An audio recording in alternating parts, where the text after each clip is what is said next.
Broadcasting from the stages of London, this is Musical Talk, the UK's first independent musical theatre podcast. So lower the house lights and raise the curtain. Your hosts Nick Hudson, Tim Saywood, and Thos Ribbits. We have new presenters, ladies and gentlemen. Hello. Hello. Hello. Hello. Nice to meet you. Nice to meet you too, even though I've met you before. That's true. Yes. What was that opening? Lower your expectations? And curtain up. Light the lights. I thought I'd do the show as Ethel Merman this week, if that's all right. I thought it was Mr. Just as it was Piggy. our first one. That's true. Well, they're off. And you're Nick, aren't you? I am Nick Hudson. Welcome to this week's episode of Musical Talk. Going to be concentrating for the majority of the show on pantomimes. Absolutely. Possibly for the entire show, actually, depending on what... Which is one of your field of expertise, both of you, because you've written pantomimes. That's correct. If you've seen on the Musical Talk website, we have a lovely picture of the cast and crew of Dr. Jekyll and Mr. Hyde. That's true, yes. Our Now- last show, which was ages ago, really, now I come to think of it. Over a year. You have the term panto musical. Is this a term you've penned, or is it a... Yes. Let's be brutal. Yes, it is. Yes, let's be honest, frankly, we did make up the term. We better say whose voice is whose, because, you know, listeners may want to know. Sure they How to couldn't- avoid us. Sure they couldn't care less, but you No, are... that's true. I'm Tim Saywood. And I'm Lord Haw-Haw. You may have heard me in previous broadcasts as the Second World War. No, I'm Thos. I'm Thos Ribbits. That's hilarious. It's topical. You're just so wacky.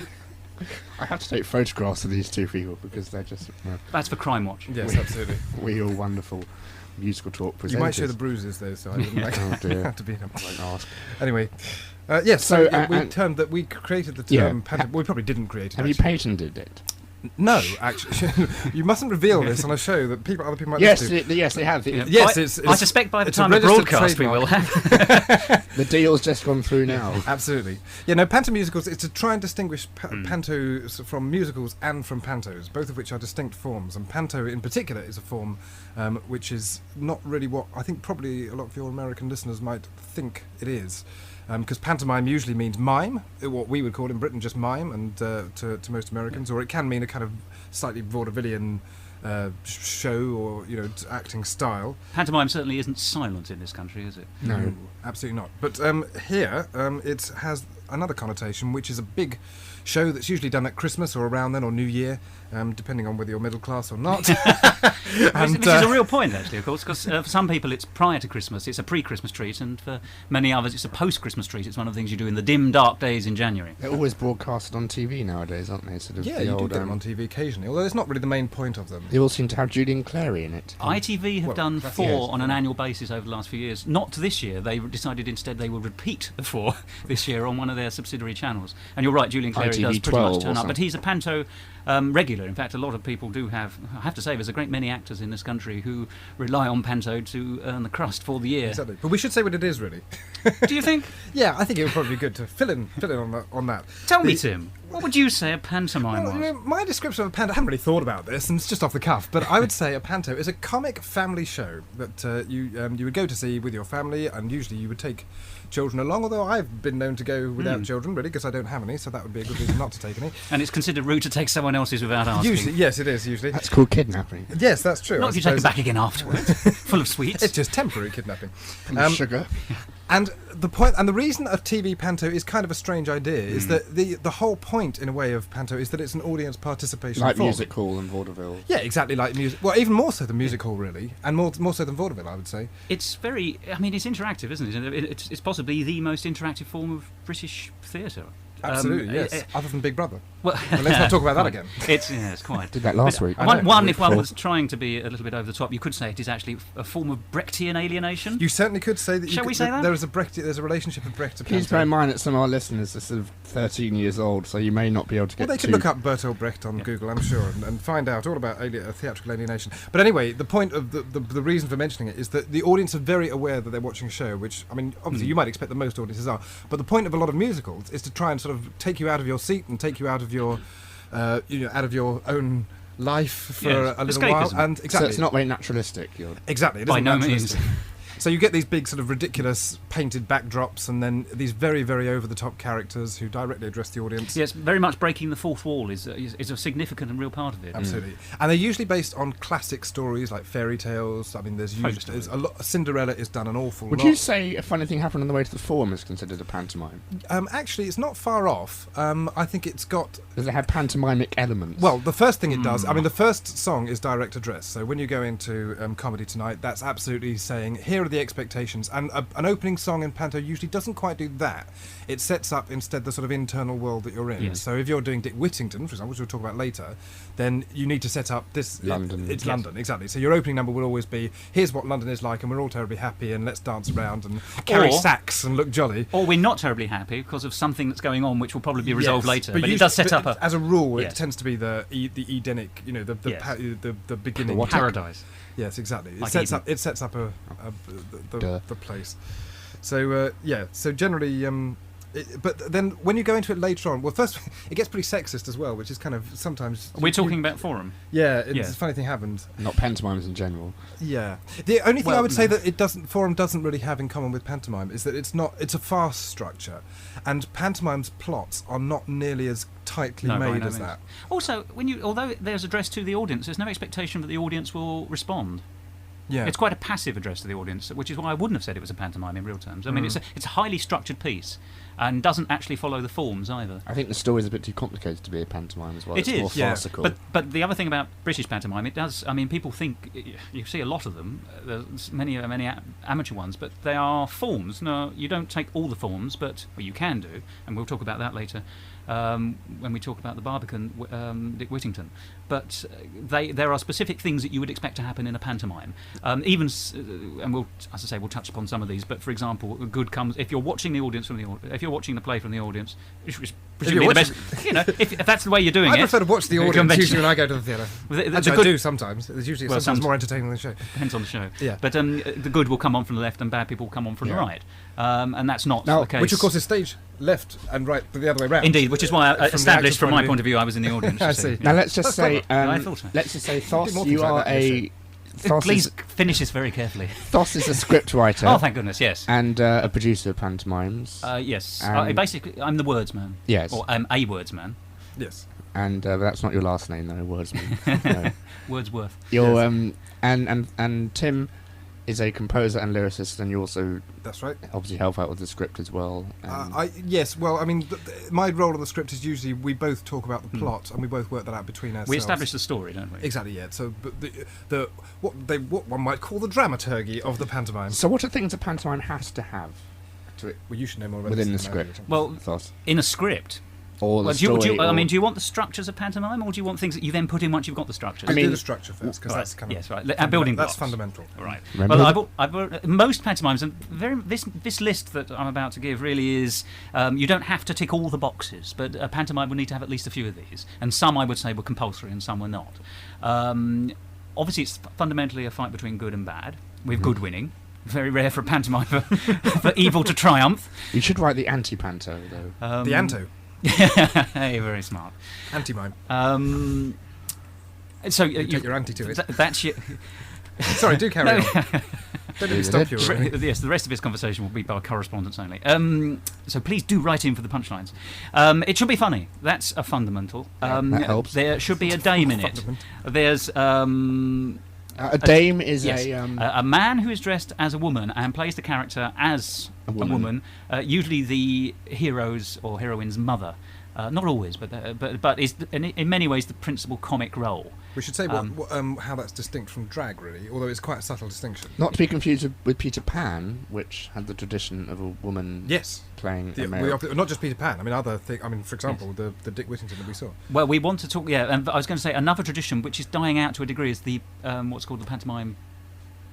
Principal boy, that's right. And the principal boy is where if you have a male hero like Peter Pan or indeed Dick Whittington, it has historically been played by a young woman. Yeah, Prince Charming as well. Often in Cinderella used to be indeed principal boy. It's dying out to a degree, but once again, it's one of those things that you can add in if you want. I personally am not a great particular fan of that. Why not? Well, I actually think it's quite difficult to carry off because this is from a writing point of view. I think that the hero is actually quite a bland character. There aren't many laughs in a hero. Therefore, they do actually just have to come on and say, gosh, I'm adorable, or I'm in love with you, or I've done something heroic. It's a bit like any sort of Prince character in any story, really. They don't really have much point other than just to save the day and look pretty and sing and they're there as a kind of prize at the end, as you know, they will either marry somebody or be married Every to somebody. Gets one. Well, it's when you throw the prince into the audience instead of a sweets. That's Yes. right. But Well, we haven't got round to that as a tradition. That'd be Jim Davidson's pantomime. Yes, quite very possibly. But Cinderella with an S. yes, Jim okay. Davis, yes, that's right. Jim Davis, was for our another one as American listeners, is a guy who writes pantomimes which are a little bit not so family orientated. I think Well, it's they're fair to filthy, say. I Or think. oriented for our American. Yeah, not quite, yes. They're just wrong. Exactly. But yeah, so we'll talk a bit further about the principal boy in a minute. But Other elements. yes, other elements are this vast interaction, and that is the one you cannot do without in the pantomime. And you start from the beginning. You don't bring it in halfway through. You know, you get the audience, and there are certain forms. I mean, anyone who's been to a pantomime in this country will know. If you go up to anybody and say, "I'm going to be talking about pantomime," usually the response will be, "Oh no, you're not." And that happens. Obviously, 15,000 yes, adults you and children are. shouting. Thank you, the appropriate response And usually in the causes you to theatre. clip on the sound track as well. I One believe. can pop very thoroughly if one Yes. likes. It's musical. They are musicals, which is one of the reasons we're talking about them today. Now, Now, if I can just butt in here. well, it is your show. The Feel interesting, free. the interesting thing is, Andy on show 2 weeks ago spoke about he went to see the pantomime in Poole, He did. where they had, most pantomimes nowadays will take pop songs or other theatre songs and whack them in a story. Mostly Disney songs are very popular in pantomimes, I Sometimes, believe. yeah. And he commented on they had a Sondheim song from Sweeney Todd called "No One's Gonna Harm You," or Nothing's going to harm you. Yeah. By Toby. yeah, which he thought was an interesting choice. Right. Okay. But I actually thought he also mentioned there was one from Jekyll and Hyde, wasn't there? Which Yeah. is, this is the moment. this is my key change. This is my key. This is my key change. Lovely. But I remember seeing pantomimes at the Wimbledon Theatre when I was at that good age to see pantomimes. All ages are good ages well, to see yeah, pantomimes, but, but yes, yes. I think I know what you're And saying. I remember they had original songs, which I was very excited about. Well, I'm very glad do you you- asked us this question. Do you think it's a dying art of having original songs? In No, the No. actually, no. I think it's the opposite. Right, okay. I think, well, actually, it's difficult to say what's the opposite. I mean, you know more about the history of the thing, but certainly the conventional thing to do, and a lot of the pantos you do see, as you quite rightly say, will tend to use not just. Actually, I'm not sure they do use Disney songs occasionally. For example, in Dick Whittington, there is an underwater sequence, and in Wonder the what Richmond- song they use for that? well, let's just see if the listeners can guess as I work my way up to it, where they have to actually go not merely on the water, but in fact underneath it. So which preposition are we looking at? Well, I think we're looking at sort of it's something to do with being under the water or under the ocean, something of that kind. Under the southern letter in the alphabet. Indeed, yes, exactly. So they used Under the Sea for that, and that's done as what used to be called black light theatre. In fact, occasionally still is, I suppose. By Well, that's interesting traditionalists. because Disney, at their theme park, they have a Little Mermaid show. Yeah. And for the Under the Sea sequence, it's all black lit, and they have people in black t-shirts. Yeah, well, it's Yeah, exactly. with Well, the puppets. same idea Yeah. has been not stolen, obviously, but has Homaged. has been homaged in recent patterns, and not to pick- Referenced. Exactly. But so there we are. So that's where you would. That's a classic case of including a Disney song, and I'm sure there are lots of others. But including other songs from other musicals is reasonably typical. The problem is from really good musicals, and this is perhaps a matter of dispute, and one might disagree with it, but one might say that the reason it was possible to get This Is the Moment out of Jekyll and Hyde into a musical is because This Is the Moment really can survive very easily outside of its story, because it doesn't really link that well into the story. Like in most the first Jekyll and place. Hyde songs, really. Like most songs from that musical. And therefore, it's often better from the point of view of a panto producer to use just generic pop songs. Not your musical, Jekyll and Hyde. Not ours. No. I hasten to say that's a different beast entirely.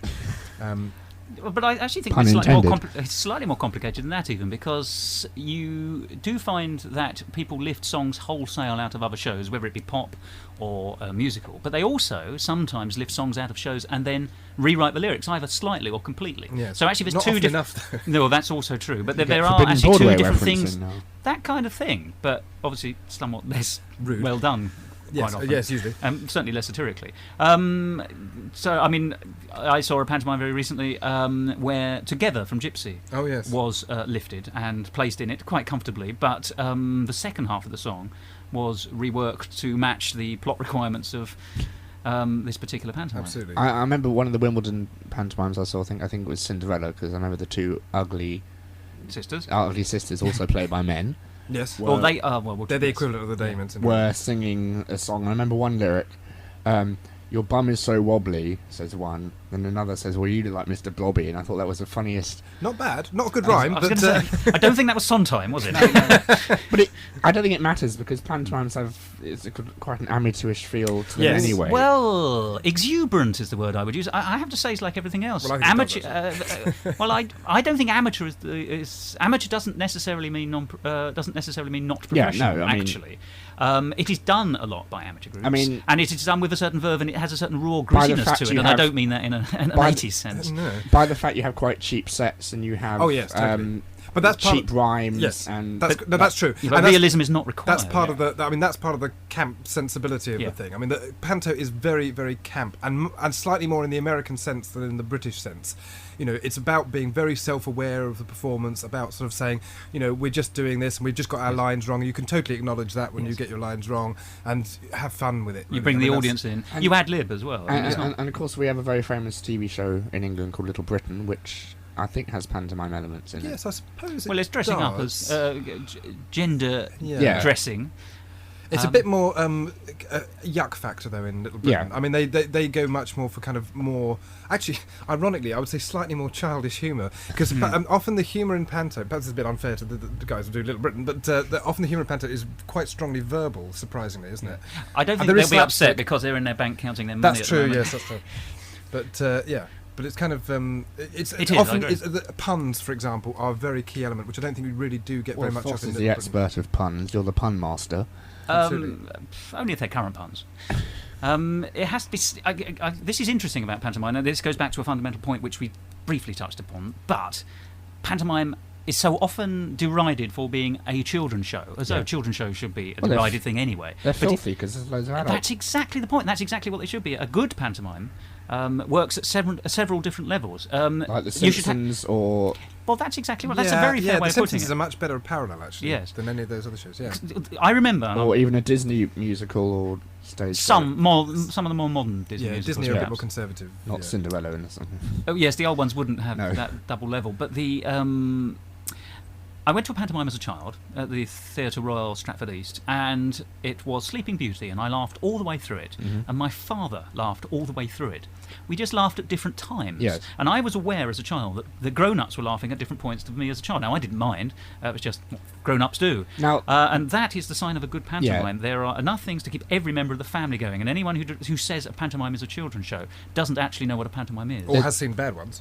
Or has seen bad ones, or sometimes things which are children's shows are advertised as Yeah. family. There's a bit pantomimes. there's a bit in Beauty and the Beast in a song called Me, where Gaston, the big hero, is singing a song. And I remember I saw it on stage when I was about 10 or 11. I didn't understand why everyone laughed at this particular line. Yeah. When he's about to sing his great big Me at the end of the song, and he comes to the line, he's basically asking Belle to marry him. And he says, "So, Belle, what will it be? Is it yes or... Oh, Yes. yes." I do So, remember that sequence. That's a pantomime element, I think. in the Very fact sugge- that- suggestive is definitely how. Yeah. A double entendre, I think. Le is double the- entendre. Absolutely, but as long as there is the double. Yes. Yes, Not you get just a lot. an entendre. You Yeah, do yeah. often get sample entendre Yes, yes. sometimes, and that's the Is that blatantly in your face? I mean, absolute. Well, yes, Not the way I would have bit put like it. that comment actually. Yeah. quite literally. Yes. That's Jim Davidson's style of Well, that's pantomime. the point. that's Yes, what fine. Jim Davidson You does. have to. You do have to put adult material in, and by adult material, I don't necessarily mean filthy, although filth can be involved. But if it's just Wink and a nudge, I think. it's is got what- to be Yeah. disguised innuendo. It's very what we tend to call seaside humour, actually, to be honest. Yes, seaside postcard humor. like yeah. a song of yours we're going to play later, which has lots of innuendo, especially in the beginning. Yeah. Indeed, but I know the song you're talking about. It's called "Pretty Little Dresses." Yeah. Do you know it? I Have you heard it? I've had a passing acquaintance with it. You're right. There is a Well, certain you amount wrote of it, didn't you? So Yes, that's the one way of getting to know a song. I feel. there is a certain Not the amount only way, of. though. By no means. What are the other ways? Well, I suppose you could listen to it. Oh, I try never to do that Children. when you're involved. in the silence of your room, I'm a genius.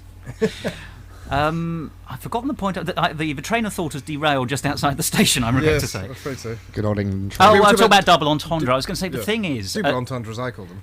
do you? Yes. Well, that's plenty I'm for just you. pretentious. The thing about a double entendre, of course, is that it must be disguised enough so that... Because children were laughing along with that song. Yeah. Because there's lots of silly stuff going on. There's costume changes. The dame is dancing and singing and winking and falling over and all manner of exciting bits and pieces. That circus element. Yes, and indeed the jokes which have some innuendo in them are quite mild, it has to be said. I mean, there's nothing pure filth. But they're there for the adults to snigger and think, this Absolutely. isn't that boring, actually. Yes, and because if you don't entertain a parent at a pantomime, the parent's not going to go to the pantomime next year. No, on the whole, it's they're not parents gonna that pay pay, we've noticed. they're not going to pay the vast Yes. amount of £22.50 to go and... Actually, one thing that's worth yes. talking about is that having talked about the verbal humour, we should say about the slapstick element as well. Yes. Can I just apologise if you hear any roadworks going on outside? It's because we've had a flood Absolutely, outside they've had to this- expand the studio for us, for our ego. egos. It's Our actually, collective ego. I was actually We using have my, one between us. We're very modest, really. I was just using my electric toothbrush. Well, there I go. Terrible. Right. Anyway, while I have this filling, you carry on filling. Thank you for that entertaining wordplay.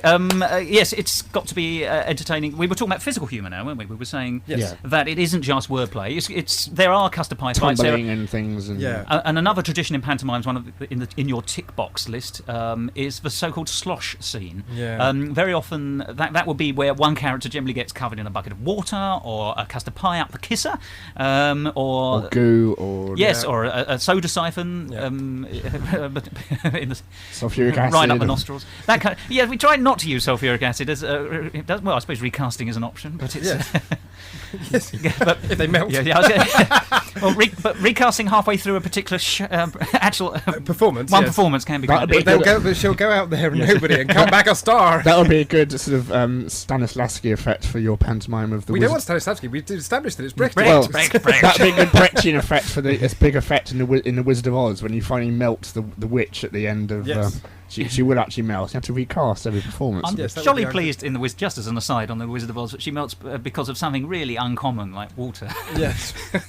She must be Not the kind of thing you'd encounter every day, luckily. Phew. Presumably she has someone to wash up for her.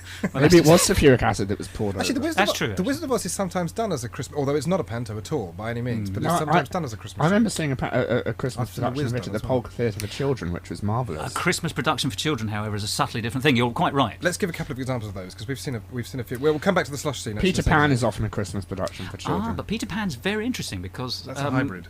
Well, yes, it's the thing about pantomime in Britain in the last 50 years is that the canon of shows has actually reduced quite considerably. Most fairy tales at some stage have been turned into a pantomime. Or folk stories.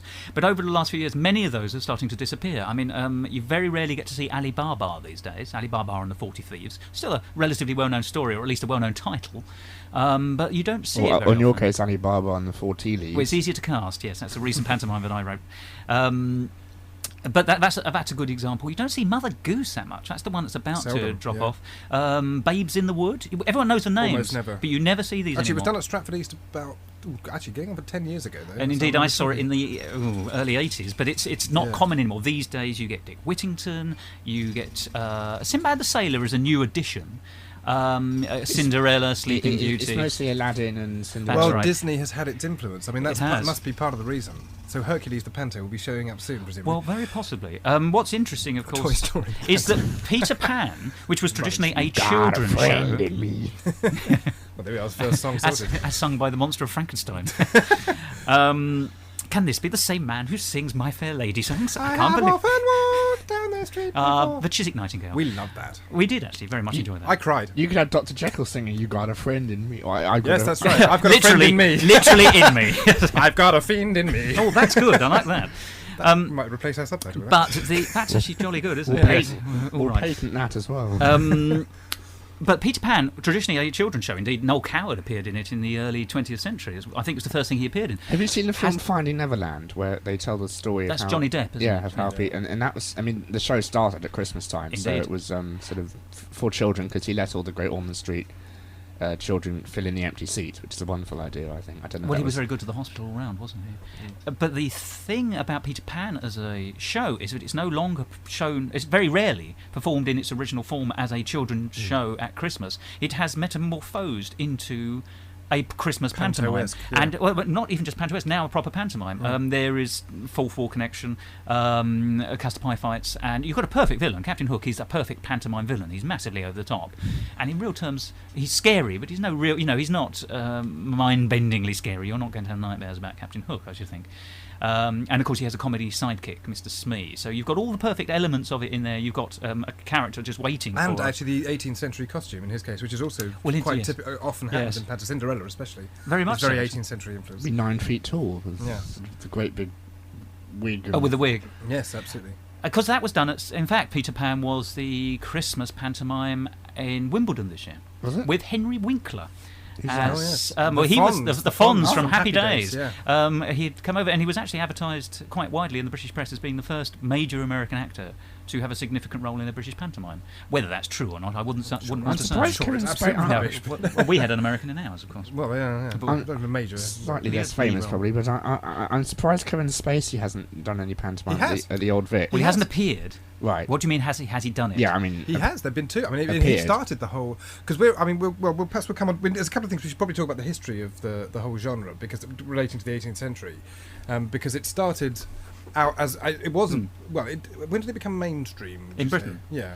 The late 18th century is when pantomimes as we know it were born in Right. Britain. Okay, and the origins go right back to Commedia dell'arte, Indeed. the Italian form, and so on. But there was a time when they kind of held sway. I mean, going up to the 20th century, they held sway in a lot of professional theatres, and then they got kind of sidelined a little bit into, especially regional theatre, which still every year. end of the pier.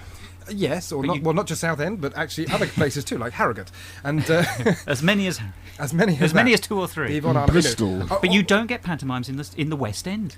Or you didn't until Well- recently.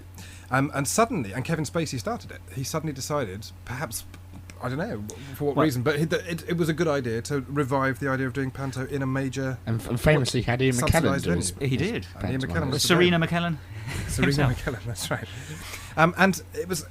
Well, we saw it, and it was Yes. good. It was certainly it was a good example of the form, and it had an original score. It did. Which was, I'm afraid I can't remember who it was by, and I haven't done my research, but it Well, was a good one original song score. was by Elton John. Yeah, the rest of it was by somebody else who actually I'd much rather remember the name of. Yes. So yeah. Anyway, Ooh. it's controversial. And it revived the form, and it suddenly went to sort of making it not respectable, because I think the whole point is that it shouldn't be respectable, but it went to suddenly saying, well, we can do this, And you can be quite senior in the hierarchy Yeah. of British It's also worth saying, actors to also, do it now. I mean, since always, most amateur theatre companies, or at least, well, a large majority of amateur theatre companies will tend to do a panto at Christmas Quite. as well, and that will be actually a good source of revenue for them as well, particularly. But anyway, so suddenly the West End people are muscling back in on it, and you start, because there used to be some at the Palladium and stuff like that. Well, didn't indeed, the history of the West End pantomime was that up until the late 70s, even the early 80s, there was always a West End. It was, as you say, the Palladium, and sometimes... I believe there still is. well, the theatre's still there, but there will be a pantomime, and it will run for a month or two. People. But then stopped in the 80s, sorry, and it's only the revival at the... Yeah, and then, of course now it's been copied. So the Old Vic has done it once with Aladdin. Now it's been not well. I was going to say copied, but perhaps that's a little mean. Some other people have also concurrently thought it was a good idea, and the Barbican did one this year, starring Roger Lloyd Pack, which was written by Mark Ravenhill, of all people. Yes, a very well-known British playwright who usually touches upon slightly Very more... controversial British. Yes, controversial is a very Very. nice word, if I may say, yes. But Well, I mean, yeah. people would argue and say the longest running pantomime in London's West End has probably been Chitty Chitty Bang Bang. It's not a panto, though. No, I mean, it's a it children's depends show. how strict People you want called to it a be. panto because were wrong. Well, Yeah. unfortunately, panto also does have a pejorative sense Yes. because It it had a villain in it. You got hissed. Yeah, so but that's people not panto. Instantly going to think that's. I mean, a pantomime. it's associated, but because panto satirizes itself, and because it's camp, and because it's a what you might call it's a sort of well, actually what Robert Gordon, who we know, would call possibly a saturated form. But anyway, what I mean by that is simply that it's a form that's acquired so many, that's evolved, that's acquired so many little conventions and like the slosh scene and all the things that you must have. And what it doesn't have is a tradition of being very coherent in the way that you construct the story. It's almost part of the form. If you try to write a coherent panto, actually, you start to look a bit pretentious. Quite. Because the whole point of panto is that it's a little bit messy, it's a little bit ragbag, and it's folk theatre, really. And we'll talk about that later as well. I think Rich we'll- large, yes. Absolutely. You've got a lot of things to talk about later. Yeah. Well, but we meant the rest of our lives.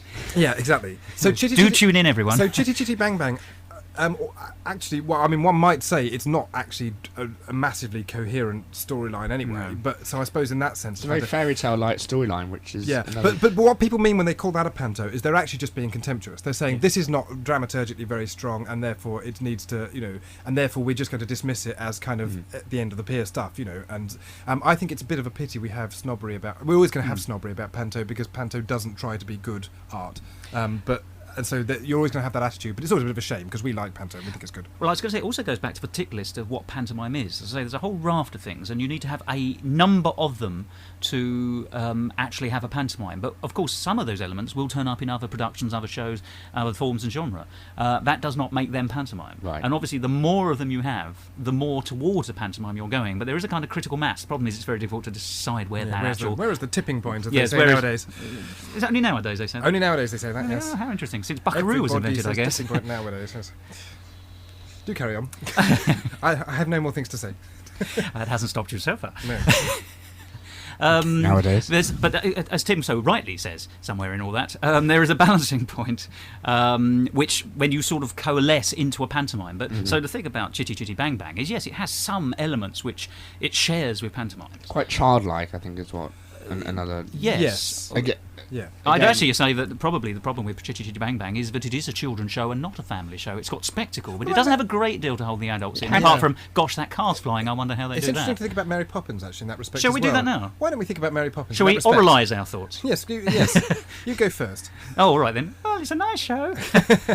Mary Yes. Poppins does have some self-aware moments, I It think, does. and there's a little bit of kind of interplay with the audience every so often. We're But talking again, about the West End version Yeah. of Mary Poppins currently playing. But the right? difference And the Broadway version as well. Exactly, Indeed, and the yes. Broadway version. But it's constrained, and it's constrained by the fact that because those sorts of shows, because they're big and commercial and therefore at a very high professional level, have to be constrained. You'll never find a $20 million pantomime Well, you might do, but no, you don't in No. practice. in your dreams, Tim. In my dreams, exactly. But what I mean by that is that you can't just sort of take an extended sequence of ad libs and expect to be not sacked at the end of it if you're doing Mary Poppins, whereas Quite. in a panto, that's what you would get a bonus for. You'd be sacked if you didn't take an instance. Yes, exactly. Well, yes, you're looking for...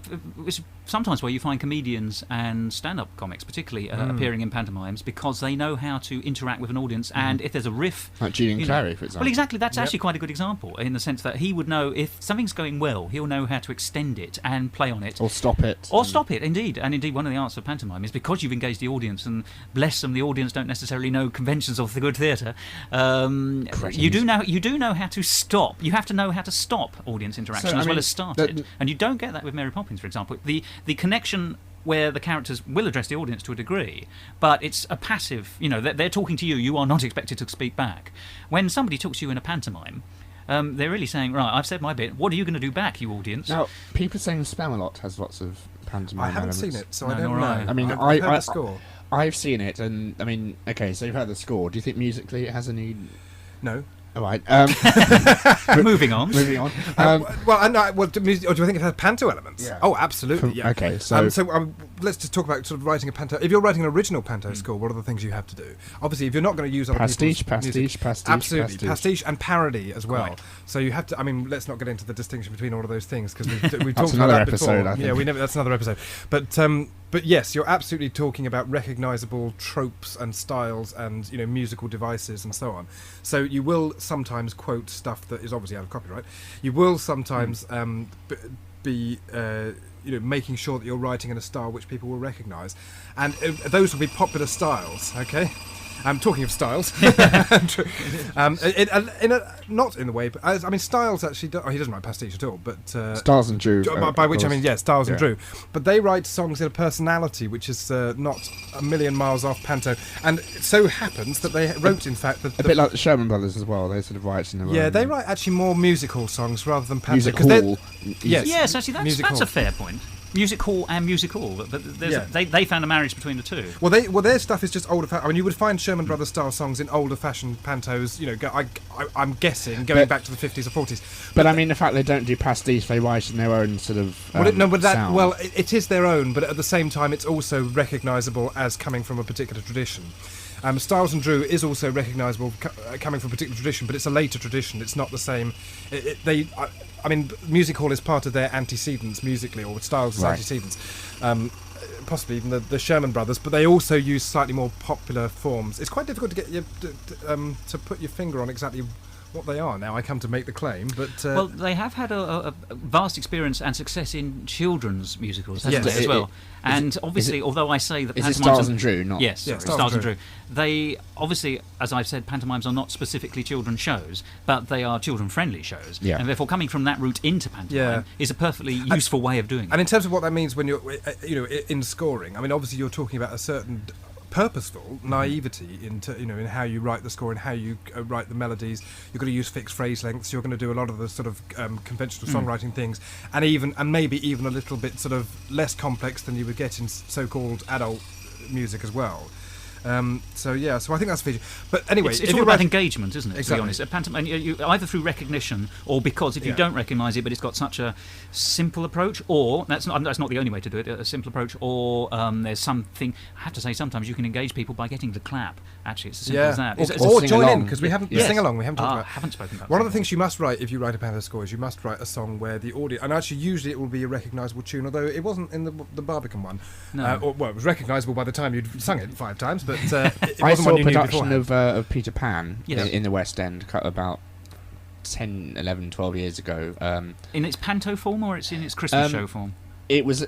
It had pantomime elements. Of course, we hissed when the villain came on, which is a big thing you do in pantomime. Yeah. But there was a sing-along song at the end where we all had to make the Tinker Bell come alive and had this quite simple rock and roll tune. It doesn't always have a plot function, actually, interestingly, but it obviously there it did. And we all had to clap and cheer and sing Yeah. the song. And of course, Tinkerbell's To revise, Tinkerbell's LED light came on. So that Good Exactly. grief. Not tacky at all. Yes. That's interesting. The producers, some people, Yes, are I was labelling as a going to pantomime say. as well. I was going to say that you do look at. I mean, they do mug to the audience and they do mug the gags, but again, it's the same There's thing. drag in that and things. There is but- drag in it, but actually, but Dame is not drag. No, but- and we should say why it's not. Well, because the Dame actually is supposed to be playing a woman. It is not a man dressed as a woman. Right. Oh, well, it is actually, obviously, in real Yeah. terms, You know it that is. it's a man dressed as a woman. But the conceit is that character absolutely believes itself to be a woman, and as I say, often has a maternal function or what? I'm a lady. Well, yes, but very But she often doesn't have to insist. Yeah. That's the Right. whole point. It's just She it's is. arrogated. Yeah. The right to be a woman. You know. she doesn't come on. One is not born a woman, Yeah. one becomes one, as Simone de Beauvoir once wrote about I Panto. love her pantos. Yeah.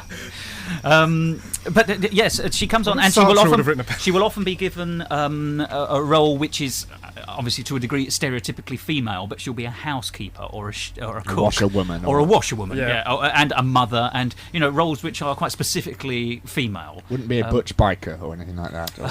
Only No, I know. in a camp way. So Right. occasionally, so you theme the Dame's costumes. Every single scene the Dame comes in on, and this is a definite, unavoidable convention of Panto. And the expensive part of And the it. expensive part of it a big is that- bucket under the dress. There. well, not just that, but I mean, every single time the Dame comes on into a different scene, the Dame will wear a costume which is themed usually to the scene, or just themed to being something amusing. silly. So you might very well decide that it was a good idea to have the Dame come on in biker gear, but a very stylised type of biker gear that Still was be very it effeminate. would still be effeminate and it would be Absolutely, dressy yeah. and have bows. Yeah, and because things. the moment you have a man dressed as a woman dressed Bows as a made of man, then you've studs or kind of something. got You're your audience losing- yeah. confused. So that's Triple entendre. absolutely. Well, quite. And the Dame has quite a unique relationship with the audience. I mean, we've obviously talked an awful lot about breaking the fourth wall. Certain characters have more permission to do it, and the Dame has the most permission to do it. Quite. The Dame usually is, as well as the hero who will be the point of contact for the children, or the heroine, depending. The young hero or heroine is the kind of person who will Yeah. directly address the children, The youth especially. role. Whereas the Dame directly addresses the entire audience and is often the major point of contact. The villain directly addresses them, but obviously has an antagonistic relationship, so that's kind of a slightly different kettle of fish. And the Dame is, as I said before, is the principal comic role, and that can't be. In a pantomime, you should be laughing all the time if you can. Speaking of which, we should probably talk about Dick Whittington and that whole production and that approach that they This use. is Dick Whittington and his cat, which was on at the Barbican. Yeah. Now the Barbican is a centre in London for arts and theatre and Yes. Until now. And it's interesting to say that the production of Dick Whittington this year is the closest to the West End that a significant pantomime has got this year. It's interesting because the Barbican's are huge. I mean, it's quite a large Labyrinthine Oh, yeah. building, yes. theatre and Which very, is very a vast A stage. significant art centre. Yeah, I mean, with considerable public subsidy. So it's kind of interesting that they, I mean, as with the Old Vic a couple of years ago, that they've chosen to commission a panto. So of course they've commissioned it from Mark Ravener, who's a very serious, very credible writer indeed. And But with a track record of loving pantomime. He writes articles every year in the newspaper saying why pantomime is fantastic. And he understands it very well. There's an interview. Put your words where your mouth is kind of what they're saying. There's an element of truth in that. Exactly. And he understands the fact that panto must be a little bit incoherent. He's seen a lot of pantos, as most or a lot of British people have, and he understands therefore the form, the types of jokes you must use. In fact, sometimes the very particular jokes, because you don't necessarily just invent every single joke in the panto yourself. He was probably writing what he wanted to see in a pantomime all his life. Yes, I think that's true, or what he had already seen. What's interesting actually in this pantomime, in his version of pantomime, he has ticked practically all the tick box elements we were talking about There's earlier. a slosh scene where they try and make a cake and they get covered in water. Of course, you have to have bad cymbals whenever someone gets hit. Absolutely. Didn't we have a lot of those? Not orchestral support, no. That's a very good point. I'm sure we had a few, but we haven't touched upon the supernatural elements either. There's usually a good fairy. Yes. With the pyrotechnic. Which was fantastically done in this production. She was splendidly, wonderfully acted as well, actually. Yeah. But the good fairy almost has a narrator role. And I remember Julian Clary, who's a very famous openly gay actor. Yes. He played the good fairy. Yes. Oh, did he? And I think that had, there was a bit of double entendre. He came on to say, "Hello, I'm the good fairy." Yes, it was kind of. Mind you've used up your gag then. At that point. That is actually quite unusual because the fairy will usually be a female woman, role. Usually a famous celebrity. I mean, that's another thing about pantomimes. Well, it depends where you are, of course. Well, if we're talking close to the West End or in a city centre, then yes, the adverts will say such and such as seen in television's name soap opera here. Yeah, exactly. But you won't find that in the amateur circuit. In the 90s, there was a big, or in fact, actually the late 80s, that it began a big rush of seeing like Australian soap stars, for example. I saw Rolf Harris in. Well, he's not a soap star, but he's certainly Australian. You saw him in. I think prison. Presumably he puts the pant into pantomime. Yes, I saw him not in Australia in a pantomime. Yes. Of all places. And I can't remember. I think it was Cinderella. Right. I'd be happy to check my brochures in the library. We'll check. Was he Buttons? He would be an ideal. No, he was. I think it was a dame. And of course, they had. That would be interesting. He had to shave his beard off. And they had and I think it was a dame with a beard, which made it even. Oh, right, okay. But and the Kenny Everett mould. Or maybe Danny LaRue was a dame. He would certainly, I'm sure. Danny LaRue has been in pantomime for 40 years in the business, darling. John Inman, I think he's sort of retiring now. It seems like, but I'm sure he's done it probably every year for the last goodness knows how many. At the moment in Britain, the two names in relation to being pantomime dames are. Those dame names in full. Ian McKellen. Well, no, he's only done it twice. Well, Ian McKellen, he did one production twice. Danny LaRue. Well, yes, but Danny LaRue is more or less retired, and John Inman's just about to go off the list. John Inman is one of the famous dames in this country, and Christopher Biggins is the other big name. There are lots of other people who've done it a lot. I've seen Christopher Biggins doing it. Yes, as have we. Yes. As has probably half of the population. But he's very good. He directs as well, of course. Yes, he does. Will you two keep talking? I'll go and dig this programme out. All right, okay, we'll carry on talking. Well, do we want to talk a bit more about the score technique in the Barbican? Well, exactly. I mean, we thought that the score was really quite interesting in the sense that it's got songs by a whole raft of people, hasn't it? Yes, absolutely.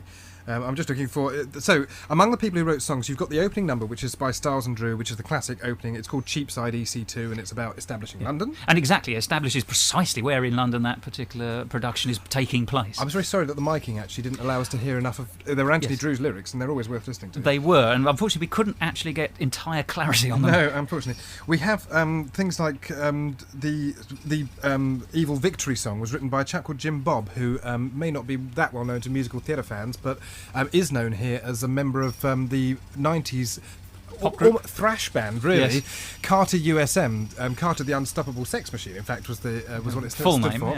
Yeah. And he writes very good, or in Carter USM, he wrote very cynical lyrics and very not unakin to the sort of sensibility of Mark Ravenhill, actually. Quite. Anyway, but for this, he wrote a much more conventional panto song. So we had the Evil Victory song. He also wrote a thing called The Lord Mayor's Show, which is you must have a climactic end of Act 1 number, just as in musical theatre. And that was... in Dick Whittington, it's a slightly odd thing, because it's where the plot suddenly twists back to London purely for plot reasons. Well, it was a dream, wasn't it, of his future? Absolutely. Oh, Dick Whittington's future. Then you had the punning number, which isn't necessarily a conventional category of panto song, but you'll tend to have, certainly you'll have comic numbers. And in this one, it was called I'll Be Your Sultana, and it was written, Mark Ravenhill himself wrote the lyrics for this. Yes, and rather well. Yes, very nice set of puns. Dilly Keane, who is best known as a member, or indeed a founder member of Fascinating Aida, which is a British cabaret group. Absolutely, very neatly written. And all of these are written in a certain style which really references, I would say, music from the 50s and before. Yes. Really before rock and roll happened is the kind of style. Substandards, really. Yeah, absolutely. I mean, I'll Be Your Sultana, there's sort of echoes of Carmen Miranda and a Yes. slightly Latin, but a cod Latin rhythm in it, and so on. You've also got things like You, and that was by Howard Goodall and Charles Hart. Charles Hart, of course, famous We're going to have lyrics Howard to... Goodall on in a few weeks. Oh, right, okay. really? Well, in a few months. Well, tell actually. him we liked his song, Like Yes. You. Okay. Well, That, you'll probably be full-time I'm presenters sure, then, so you exactly. can come and Oh, well, interview perhaps him. we'll come and tell him ourselves. I'm sure he'll be delighted. We were very surprised to see Charles Hart in the programme as the lyricist. Yeah, because on he... that. For yes. Phantom. Yes, No, but but writing pantomime But he wrote numbers. a Well, lyric he's not for doing this. anything nowadays, is he? So he can... I haven't seen his name recently in a musical theatre No. programme, I have to say. I quite like that song. It was called Like You, and it was... I know a boy who might like a girl, something like that. It's Yeah. it's a traditional, it's a I stock always wish kind of they'd song. release, or at least put the songs on the internet for you to download. Well, that would or, be fantastic. Yeah. Or, I mean, because... It's a pity there was not... Well, there may have been an album. because you go and enjoy these songs and you can never hear them again unless you go and see the show, and they're sort of that is lost the problem forever. with That is- Panto.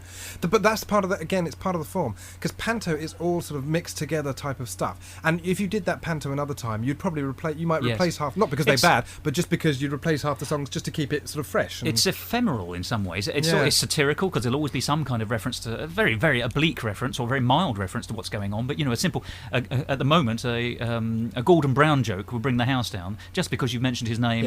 Yeah. He's a political figure here. And yes, he's Exactly. it's a You want to real call him top that. possibility of his becoming our next Prime Minister.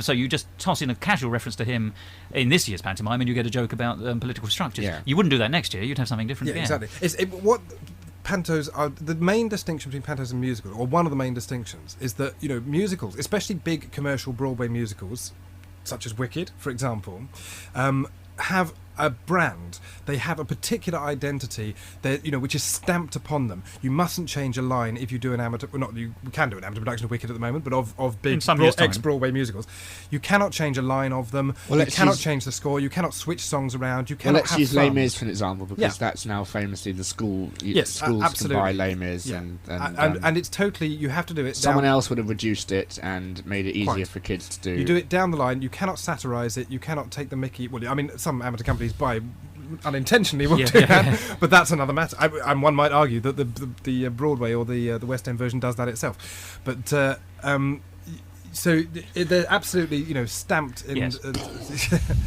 Well, absolutely. yes, you have to do it in the conservative way that pays respect, if you like. Respect is the point there. You're supposed to be doing it the way it was envisaged. Yeah. And the pantomime, there is less respect. Yes. And that is one of its joys. That's why noise has Tim stopped. earlier. Hooray! No, but we've carried on.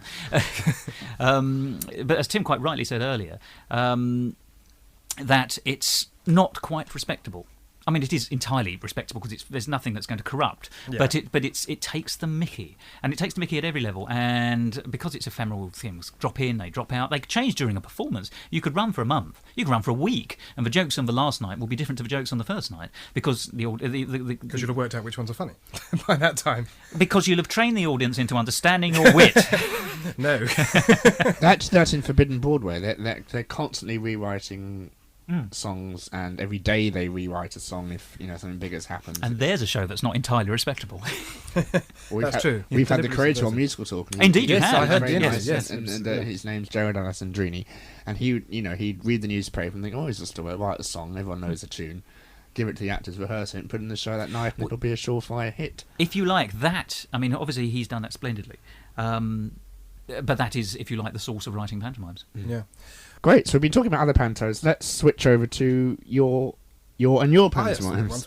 Yes, Your own sort of company called pantomusicals.co.uk, where you Yep. can download and perform musicals for free, which is That's very true. innovative. Yes, you can get it for free, and the scripts are there, I think. But I mean, the stuff we have, we'll tend to go for original scores, and we're trying to kind of go for the hybrid in the sense. So we've talked about having talked about strongly the distinctions between musicals and pantos.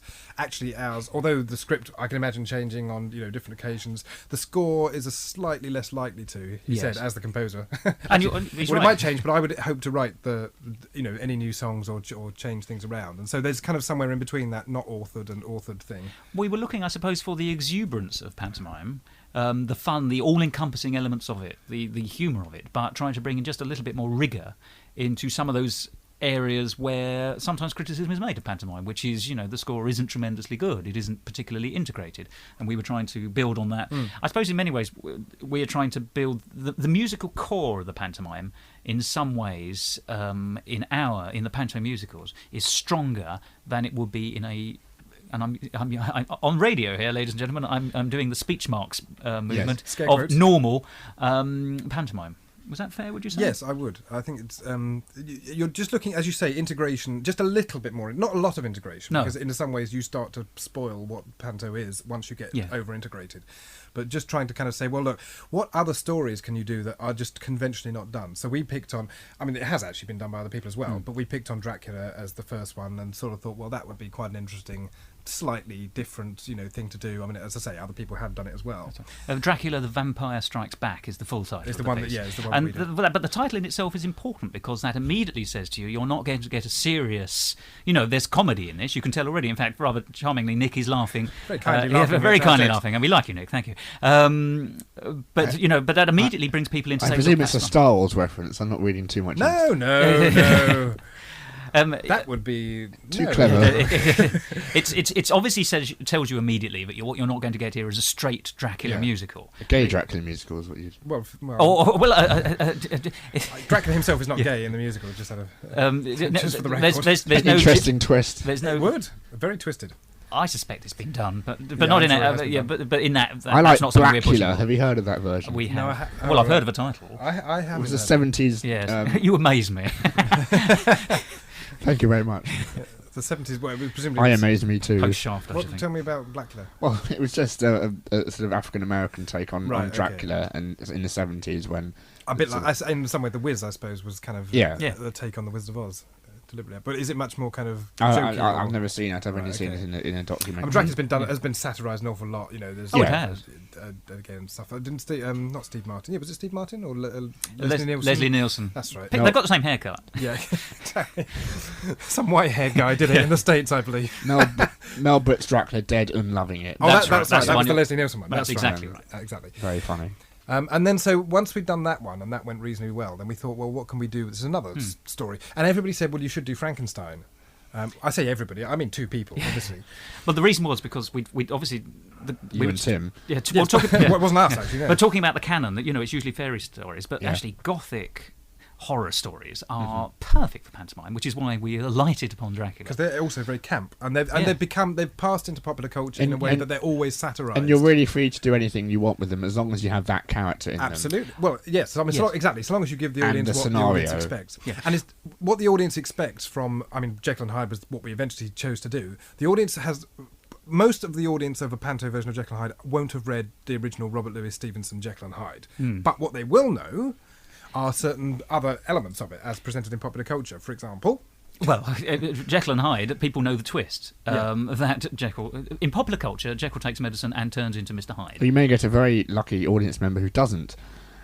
They're the same person. Oh my God! Yes, most audience members, I think, would know it because that's interestingly, just historically. Maybe, of course, maybe very young children. People are labelled as having a Jekyll and Hyde personality, like it's a cliche. It's exactly. Indeed.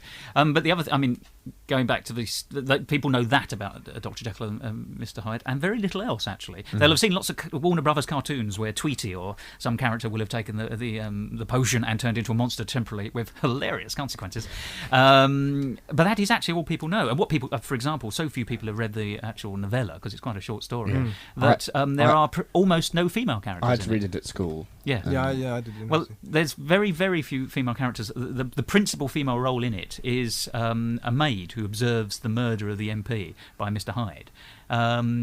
And so when she's she only lasts for about 2 pages in this, and the police interview her and they say, "Oh, I saw the murder! I saw the murder!" And they go, "Yes, but you're just a maid and a bit highly strung." She goes, "Yes." And not from London. Well, quite clearly. Originally. And so she goes, "Yes," and they say, "Well, we're not paying any attention to you." And that's the full female characterisation of the novel. Yeah. If you go onto the musical website, there's a link to your website where Thank you. An aspect of your productions I like, because I'm a technical buff, is I like the fact that you've got these wonderful digital backdrops, I guess you could call them. Yes. And You can download them as a PowerPoint display, and as I have, because I'm a complete nerd, I sat there and flicked through all the sets, and it's wonderful because you have a sort of motif of time in Dr. Jekyll and Mr. Hyde, which obviously, that was one of the attempts to sort of bring in a little bit of, underlying suave integration to it. The time. I mean, we start with a big clock, which helps, which sort of Don't puts the slip your theme words, in though. front of the audience in a very subtle way, But the digital backdrops are interesting because they. I don't think this is done very much.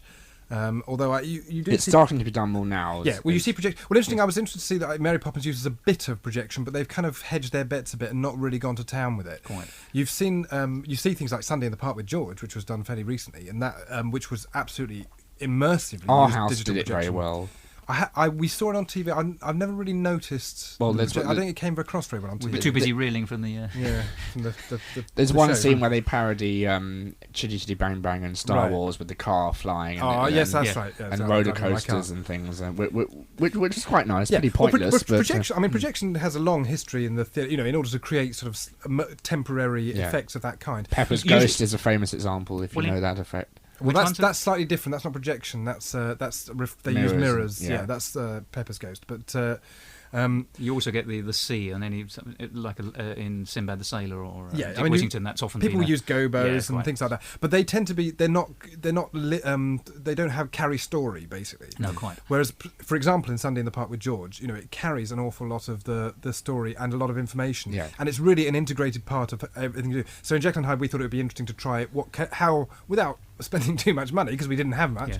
How could you kind of get Interesting and useful animations that actually are part and totally integrated with the story. So we have one scene where it's one of those silly sort of silent movie style chase scenes where people are running out in a massive line, and then they go off stage, and then the cartoon versions of them come on the to the projection screen, and then they swap out again. And Now, which also has a useful theatrical function because it then allows your cast, the real cast, to take a breath, to rest, and also go to whatever door or pick up a prop or whatever they need to do next. Yeah. We're hopefully, if Tim can manage this, we're going to try and put video clips up on. Yes, there are some already on our site. Right. But I mean, I'm sure we can put video clips anywhere. Really, We have a video page, so hopefully we can sort that out. And I mean, but you've still kept the sort of silly visual style within the animation. You can't. I mean, again, it's one of those things that you don't play with. The aesthetic of pantomime, and this applies to even if you don't do it as projections or animations or however you do it, you've got the style of the backdrops is it's highly stylized, but not realistic, and not realistic. So it looks like you're trying to get your set to look like a children's illustration Once come you to drew life. your set, there'll be more style. Yes, well, that's right. Yes, indeed. I mean, for example, you see the Richmond Panto. I'll give Tim a couple more seconds on that one. I'll actually listen to it back on the podcast, Yes. and then I'll. Styles and Drew, I think, is. I yes, see. yes. Yeah. I see. Yes, you drew. Oh, Styles drew. The Richmond Moving Panto. on. Moving on. The Richmond Panto a couple of years ago had a series of illustrations, and they would do it as layers. Right. So, and they were very elaborate. I mean, we're talking about a lot of money being spent on these things because they invest. That's the other thing about Panto, of course, because you know that you're going to do the story maybe another few years later. So you can spend a lot of money on the sets, and it's a long-term investment. Also, or you can hire them out to someone else. and they're generic. So a Yeah. palace scene is going to be a palace scene, whether it's in Dick Whittington or Sinbad or Absolutely. Cinderella or It's a bit like the whatever. Disney films. They'd always start with a generic castle that they've sort of kept Yeah, the Sleeping it's Beauty totally and that. things. And you use certain things. I mean, it's very Victorian backdrop technique. You use long perspective. It's a bit like that production of piano. The production of piano. No, that silly musical of Salad Days. Salad I'm wondering. Days. Oh, Thinking yes. of, yes.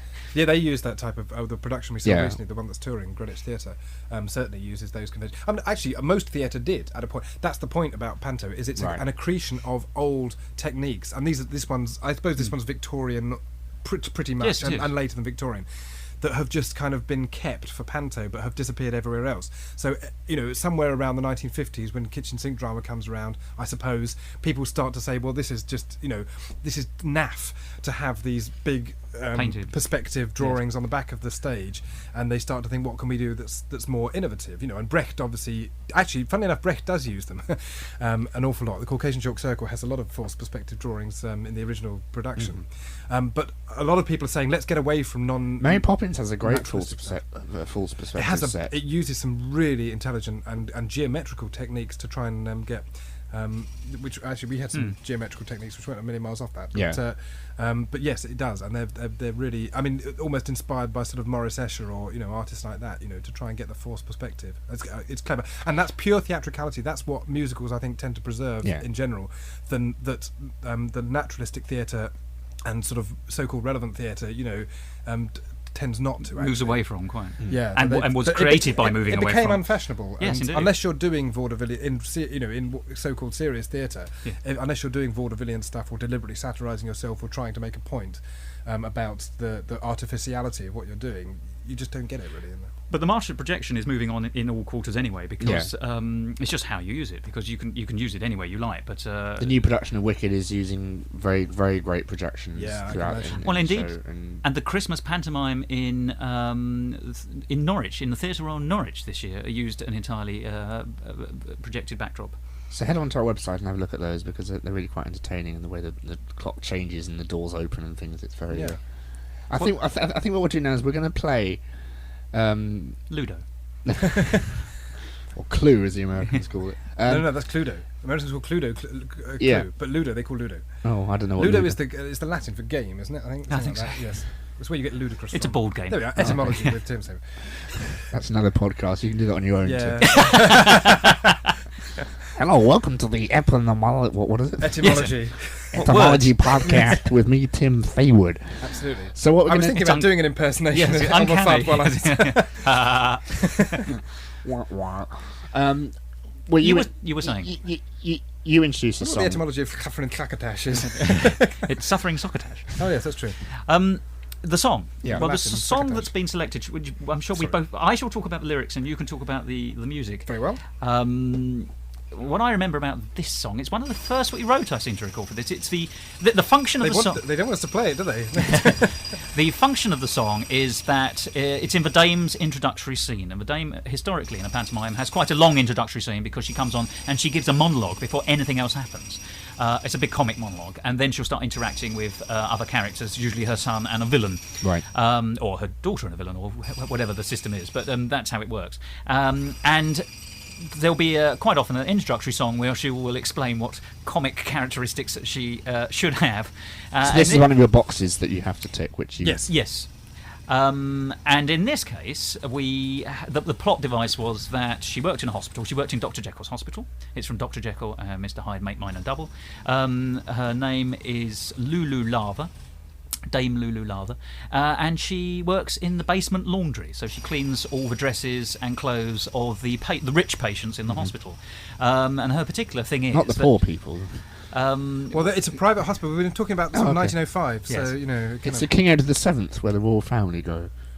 Yes, that's right. They just weren't there that day this happened. No, well, of course he was still the king then. Yes, that's where my grandmother went and never came out again. The name of the hospital was Sorry Saint. to hear that. It was Saint Preservers Hospital. Yes, the usual response. But her piece of characteristic is, thank you, she likes to wear the clothes once she's washed them herself. So she can because she wants exactly. She doesn't like her life and she wants to be. It's escapism for her. Right. I mean, she has her character. It's very wrong to say the character shouldn't develop. Even in a pantomime, it's like any other play. The character develops. There's some form of redemption, whatever. In this case, she likes to dress up in other people's clothing because it takes her out of what she does. And of course, this song is an entirely escapist fantasy for her because she tries on lots of different costumes, as you'll hear, and then she reacts to them in hopefully comic ways. Yeah, which gives you the rise to how you score it, which is basically. In one scene that she's one particular character, so of course you're going to write music that goes with that particular character. I think probably hearing it is probably better than just explaining it in full. So maybe should do that. So let's have a listen to this now. This song is called "Pretty Little Dresses." It is a play on Sweeney Todd, perhaps. Not intentionally, actually. No, I can tell you how the name came up. It's because Tim wrote a splendid piece of music, and I just heard it. And Tim writes very lyrical music, in my view. Yes. And when I hear his music, I can hear words for it usually. And the first thing that jumped into my head when I heard this piece of music was "Pretty Little Dresses." Pretty Little Dresses, which took me further. Or "Pretty Women," you're thinking of. Yes. Yeah, yes. Well, slightly different purpose. Yes. And effect, hopefully. I rather hope so. It doesn't. Luckily, she doesn't kill somebody at the end by cutting their throat. That's marvellous. Well, that would be an interesting thing to try. Well, let's get on with this song and we can talk more about it afterwards. Hello, boys and girls! My name is Lulu Lava. When my poor husband died, I had to take a job as a hospital washerwoman. Still, the one advantage of working here is that I can borrow all the rich patients' clothes. Oh, there's so much to choose from. I've got stocks for frocks, rows of robes, and lots of skirts. Well, what goes on must come off, and I can't try on other clothes unless I take these old things off first, now can I? Look at this, bump and grind, just like an accident-prone coffee maker. This cross-your-heart bra makes me look like I'm advertising OXO. And these stockings are all laddered. Well, I suppose I've got to run for my money. There. What do you think? I'm a beautiful, bountiful, nightiful. Now to get dressed!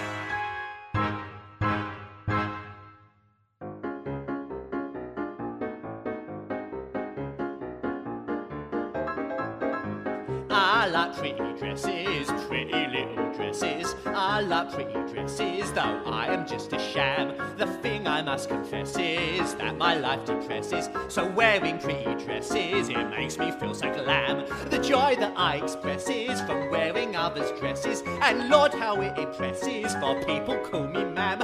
I borrow from duchesses and dames and baronesses. They're famed for their large S's, but don't know of the scam. My scheme has such successes, I spare them all distresses. I seek no acquiesces, and so ad nauseam.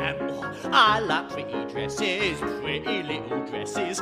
When I'm wearing dresses, I get to feel I'm someone else. 3 guesses who I am. Now, let's have a look, see what's in the washing today, Kib. Oh, so much fun stuff in here. Let's turn it upside down, have a little look. Wait, leave that one there till later. Now, what we got? Oh, now, let's try this old swimming costume on first. Come on, just put it on. Ooh, do you fancy a swim? I could do with a length myself. I'd like to have a splash around and then cling on to a wet boy. Ooh. I'm a female channel swimmer, which frankly is no joke. I've crawled and crawled and crawled and crawled and never enjoyed a breaststroke. Oh, I think I put on this small ballet skirt. Oh, it's too much. Must have shrunk a bit since I wore it last. Never mind. Oh, still, this is where all my old dance classes will pay off. A case of the return of the jeté. I hope I don't hurt myself when I jump up high. Still, it's my pas de deux, and I'll cry if I want to. Now here, watch me footwork. It's absolutely beautiful. It'll stun you. I'm a stately ballerina who looks bijou dancing to Rimsky-Kroski-Koff. But I can't be doing jumping high in the sky. I'll rip my skimpy corset off. But I'm glad I'm not a male star insofar it's bizarre. In tights, what they wedge. I get flowers when it's over. They just sit down and unpack their veg. Now let's see if we can find something else that's a little bit more me. Now what's underneath this? Whoa! Look at this cowboy hat! Yee-haw! I much prefer Wild West to vile old vest. And I'm keen on a buffalo. Though I wouldn't say no to a pair of leathery chaps. Oh, what with ballet and now cowboys? I could do the dance of the Sugar Plum Prairie. I'm a cowgirl who rides on the range. That's an oven with wheels that can roam. But I'll throw my rope on a pouncing farm truck. A case of lasso come home. Prairie Patricia is now my name. A cowgirl in Cowhide. No, I don't think I like that very much. I'm sure I'll get caught, that cowpat.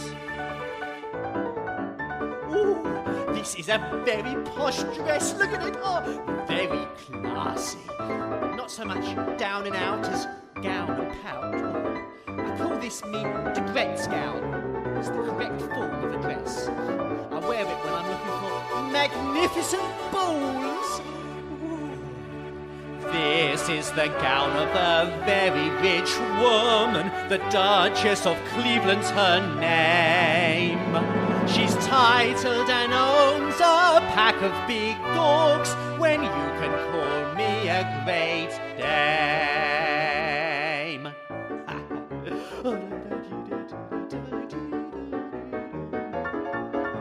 so wrong it nonetheless is. On gowns my soul obsesses. We all have our excesses, and so this epigram. I like pretty dresses, pretty little dresses. When I'm wearing dresses, I get to feel I'm someone else instead of who I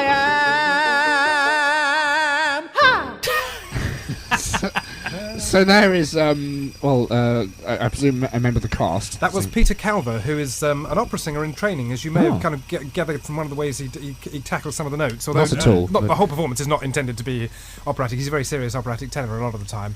If you're looking for vibrato, he's your man. Absolutely, yes. Splendid. And he did a fantastic performance, and he was, in fact, I the look for person who did vibrato, I go to Amazon.com. Aha. Spell it right.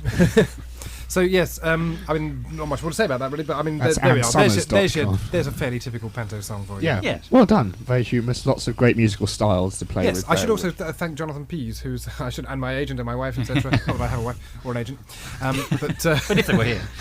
But Jonathan Pease By also the time this airs, you may. went to town with Garrett and Person Orchestra and made the arrangement of that as well. Is that with Garrison? Some of it is using Garrett, and some of it's using more conventional GM synthesizers. I mean, it's reverb covers a lot of sins. Yes. Reverb's great. We work. The we musician's continue to work friend. on it. But a little bit of that was. They did a Garrett. great Phantom of the Opera Forbidden Broadway where they had Phantom singing the music of the night. And Turn your face yeah, away. if you just switch the reverb switch, you can sort of, it just makes me sound like a gorgeous singer. Or that you're singing from the bottom of a well. Yes. Napoleon, the music. You could actually be a gorgeous singer at the bottom of a well. He was singing from the Actually, Jack and Jill's never been done as a panto, is it?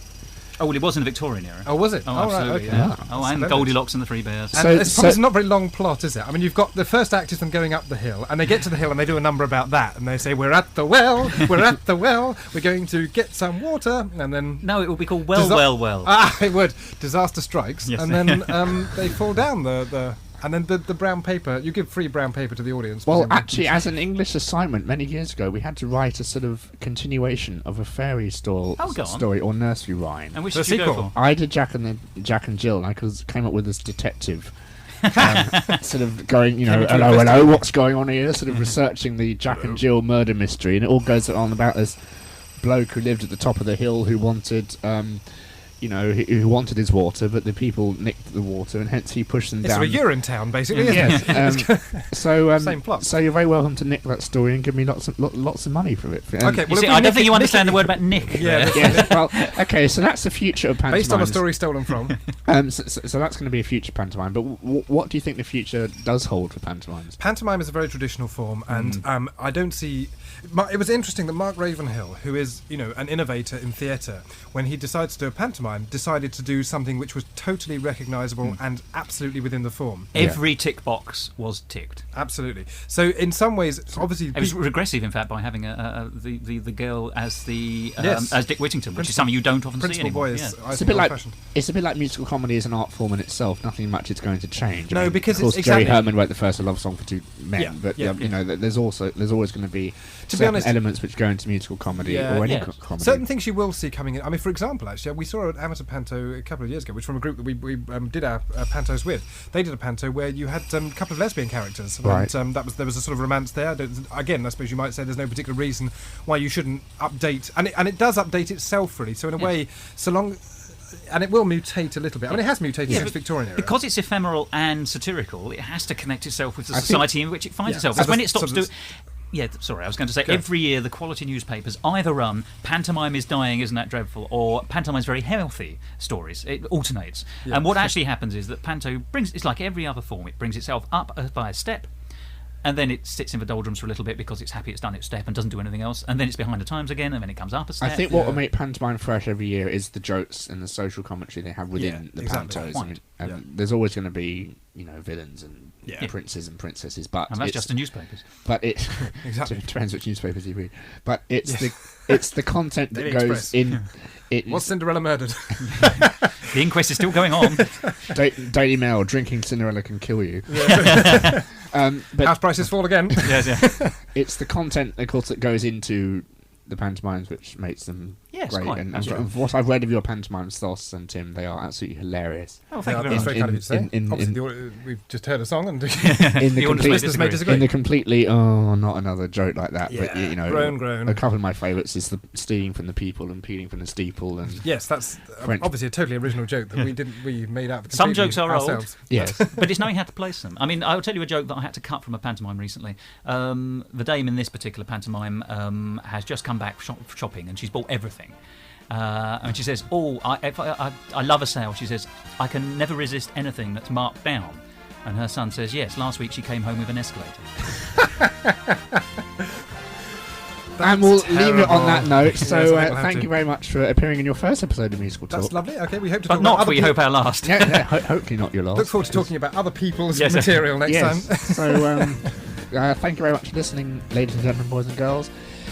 That's very pantomime. Yes, that's fine. Thank you very much for asking us. And Yes, indeed. we'll Thank see you next week. Oh no, you won't. Oh, yes, you we will. This has been a production of Musical Talk.